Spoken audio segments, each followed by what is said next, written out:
Posibleng humarap sa mga dagdag dilema si Senadora Laila De Lima na inisyuhan ng show cause order. Balik Pangasinan naman si Ronnie Daya na inusisa pati sa relasyon nila ng senadora na dati nang alam ng publiko. Saksi si Tina Pangiliban Perez. What, made you fall for him? Frailties of a woman. Totoo po, may relasyon kami. 7 years. Sa relasyong yan, umikot ang maraming tanong sa pagdinig ng Kamara kanina na dapat ay tungkol sa umunoy kaugnayan ng senadora sa Bilibid drug trade. Yung mga panahon na yan, malakas pa yung pag-iibigan nyo ni Secretary o humina na? Medyo signal number 1 na lang po, sir. Ano ibig sabihin na signal number 1 na lang? Mahina-hina na po.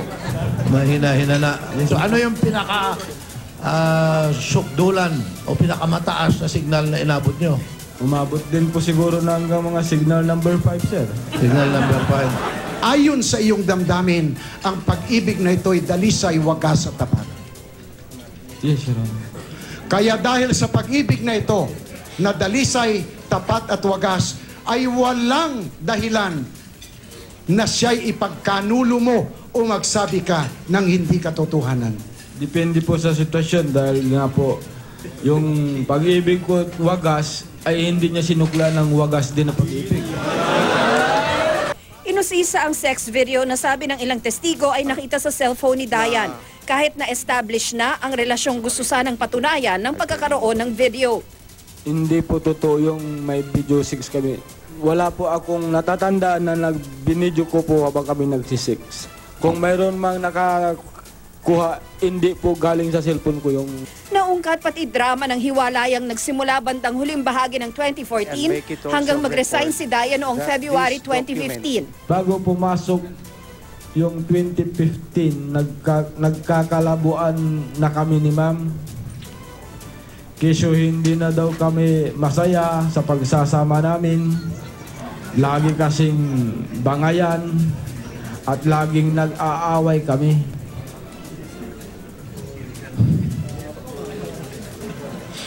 Kaya nung nabalitaan ko na yung isang hagad niya na ang pangalan ay Warren Cristobal, ang bagong boyfriend niya, parang nasampal ko siya ng bahagya kasi ma'am. Sabi ko, ubusin mo yata kaming mga security mo. Ang away nitong 2016 campaign kahit break na sila. May suot akong bowler ni Presidente dito at saka dito sa paa. Pagkatapos, Nung nakita niya, pak, ginano niya ako. anong pak? Parang pinalo niya ako dito. Sinampal ka ni Ma'am De Lima? Yes, sir. Ang sabi niya, nakita kasi yung bowler, patsot-sot mo yan. Eh, ito ang presidente ko eh. Ito ang idol namin sa Pangasinan eh. Sabi ko gano'n, sir. Mag-a-idol ka rin lang, sira ulo pa. Sinong sabi niyan? Si ma'am.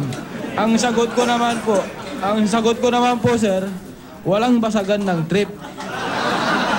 Ano ang sagot ni Secretary De Lima po? Punyeta ka. Gayon din ang pagbigay raw ni De Lima ng 2 milyong piso para ipagawa ang bahay ni Dayan sa Pangasinan.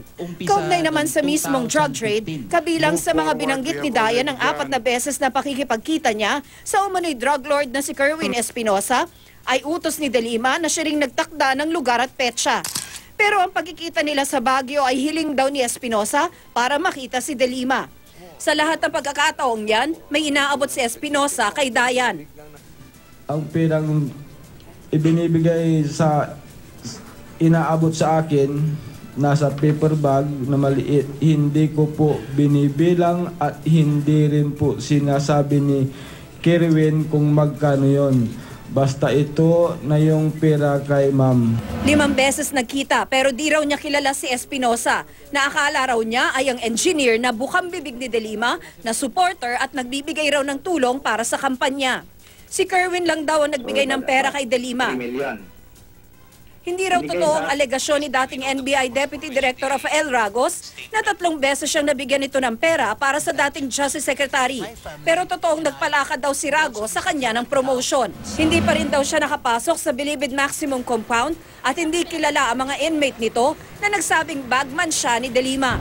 Hindi mababago ng testimonya ni Ronnie Dayan ang inilabas ng findings ng House Committee on Justice na laganap ang bentahan ng droga sa New Bilibid Prison. Kabilang sa mga pwede raw harapin ni De Lima ang contempt at obstruction of justice dahil sa isang mensaheng ipinadala raw ni De Lima sa anak ni Daya noong October 1 nang hingan niya ng payo tungkol sa sabpina. Gustong-gusto kong atinan yung hearing pero ang sabi ni ma'am sa text niya sa akin, anak, na si Hanami Dayan, pakisabi sa kanya magtago lang siya. So if this lady Senator Laila De Lima will not voluntarily resign from her post after this revelation,